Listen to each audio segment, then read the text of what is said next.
নমস্কার বন্ধুরা, food point of দীপিকায় আপনাদের সকলকে স্বাগত। আমার আজকের রেসিপি সম্পূর্ণ নিরামিষ, একদম অনুষ্ঠান বাড়ির মতো মিক্স ভেজ রেসিপি। খুব অল্প তেল মশলা দিয়ে কিভাবে রেসিপিটা একদম অনুষ্ঠান বাড়ির মতো বানিয়ে নেবেন সেটাই আমি আজকে আপনাদের সাথে শেয়ার করব। তাই ভিডিওটা না টেনে প্রথম থেকে শেষ পর্যন্ত দেখতে থাকুন। আর আমার চ্যানেলে নতুন বন্ধু হয়ে থাকলে চ্যানেলটা সাবস্ক্রাইব করার অনুরোধ রইল। তো চলুন তাহলে রেসিপিটা শুরু করা যাক। মিক্স ভেজ বানানোর জন্য এখানে আমি 200 গ্রাম পনির নিয়ে নিয়েছি।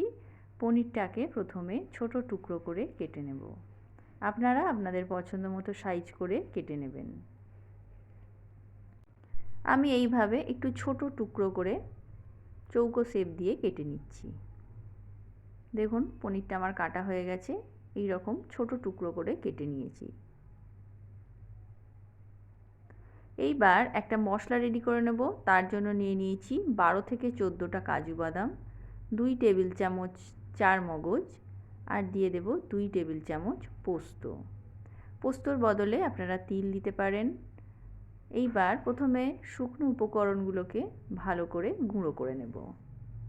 প্রথমে শুকনো উপকরণগুলো গুঁড়ো করে নিয়েছি। এইবার এর সামান্য জল দিয়ে একটু নাড়াচাড়া করে আরও একবার এটাকে ঘুরিয়ে নেব। অপর দিকে আর একটা মশলা আমি রেডি করে নেব। তার জন্য এখানে দুটো মিডিয়াম সাইজের টমেটো, 4-5টা কাঁচা লঙ্কা আর 1 ইঞ্চি আদা নিয়ে নিয়েছি। এটাকেও ভালো করে বেটে নেব।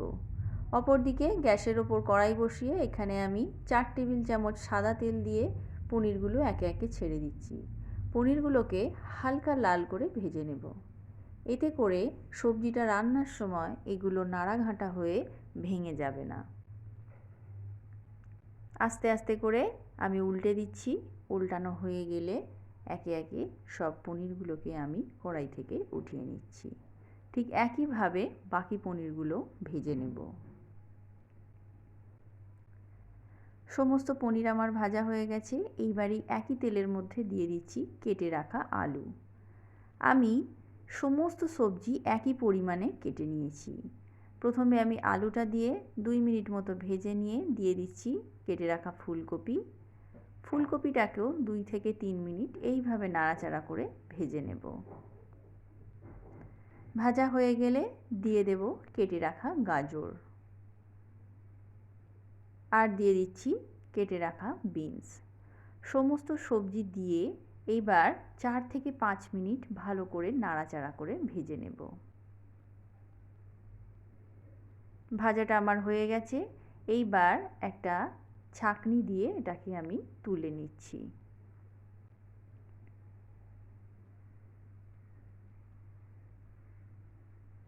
সবজিটাকে একটু সময় নিয়ে ভেজে নিলে এর টেস্টটা কিন্তু খুব ভালো হবে। অপরদিকে যে তেলটা আছে ওই তেলের মধ্যেই দিয়ে দিচ্ছি হাফ চামচ পরিমাণ জিরে, আর যে টমেটোর পেস্টটা আমি রেডি করেছিলাম সেইটা দিয়ে দিলাম।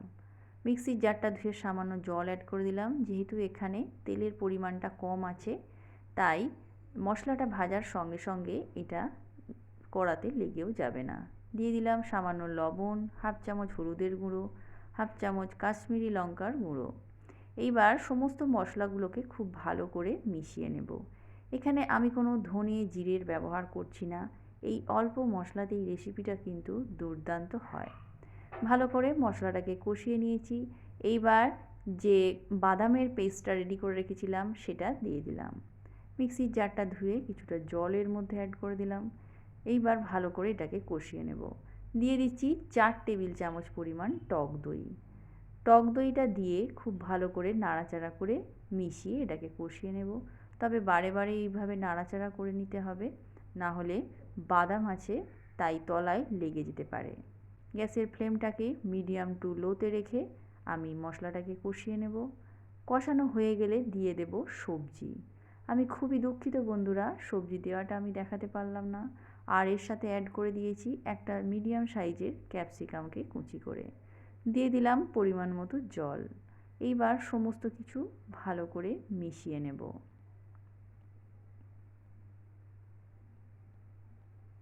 ক্যাপসিকামটা এখানে আমি কাঁচাই ব্যবহার করেছি, এটাকে ভাজিনি। এইবার খুব ভালো করে মেশানো হয়ে গেলে দিয়ে দেব স্বাদ মতো লবণ। লবণটা আমার এখানে একটু কম মনে হয়েছে, তাই এখানে লবণটা আমি অ্যাড করে দিচ্ছি। নাড়াচাড়া করে এটাকে আমি ঢেকে দেব 8 থেকে 10 মিনিটের জন্য।